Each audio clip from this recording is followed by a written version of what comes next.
Om Swastiastu, melalui Indonesian Nursing Student Competition yang diselenggarakan oleh Asosiasi Institusi Pendidikan Nurse Indonesia, saya Niwayan Siwahini, mahasiswa keperawatan Institut Teknologi dan Kesehatan Bali, mempersembahkan penting malnutrisi bumil, pencegahan stunting melalui edukasi kesehatan kepada ibu hamil.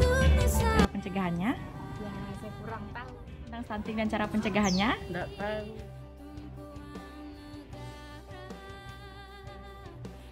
Baik, selamat pagi Bu.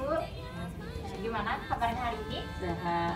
Baik, sehat ya Bu ya. Jadi hari ini seperti yang kemarin saya sempat jelaskan waktu wawancara, kalau kita akan melakukan penyuluhan atau pendidikan kesehatan tentang stunting dan cara pencegahannya kepada ibu hamil.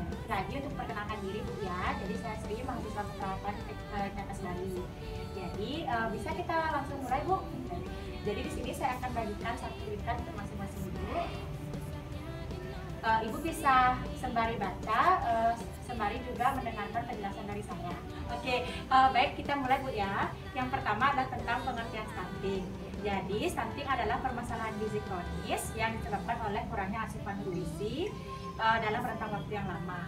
Nah, untuk penyebab stunting itu bisa dari kurang gizi kronis dalam waktu lama, bisa juga karena retardasi pertumbuhan intraurin, tidak cukup protein dalam proporsi total asupan kalori, ada perubahan hormon yang dipicu oleh stres, dan juga bisa karena sering menderita infeksi di awal kehidupan seorang anak.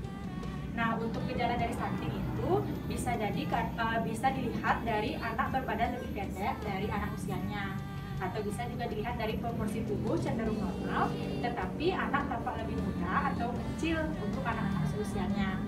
Nah, untuk berat badan rendah juga pada anak seusianya dan pertumbuhan tulang tertunda.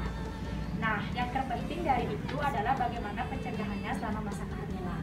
Untuk cara mencegahnya itu bisa dengan yang pertama penuhi kebutuhan nutrisi saat hamil, bisa juga dengan lakukan pemeriksaan kandungan secara rutin, terapkan perilaku hidup bersih dan sehat, hindari paparan asap rokok, berolahraga secara rutin, dan jika nanti bayi sudah lahir bisa diberikan ASI eksklusif selama sampai bayi berumur 6 bulan.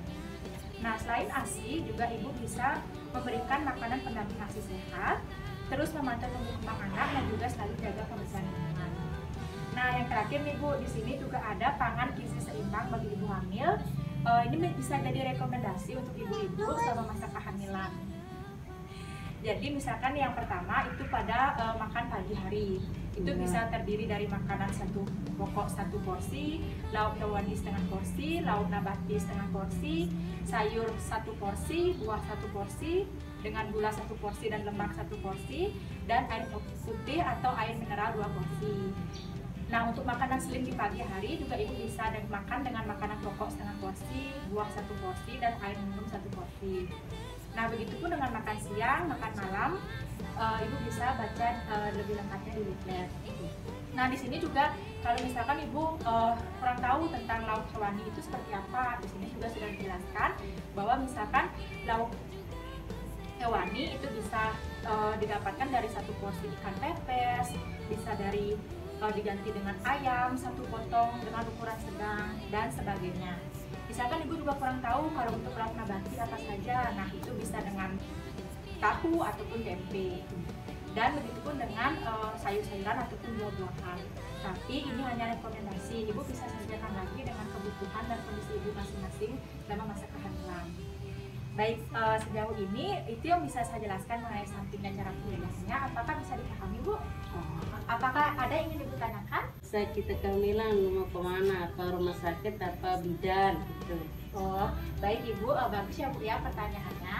Jadi kalau untuk pemeriksaan rutin kehamilan itu tidak harus di rumah sakit Ibu. Ibu bisa melakukan pemeriksaan ke puskesmas terdekat, bisa ke klinik atau praktek bidan terdekat sesuai dengan kebutuhan dan kondisi ibu masing-masing. Jadi tidak harus ke rumah sakit. Nah, yang penting pemeriksaannya bisa dilakukan secara rutin di pelayanan kesehatan. Apakah ada lagi Bu yang ingin ditanyakan? Oke.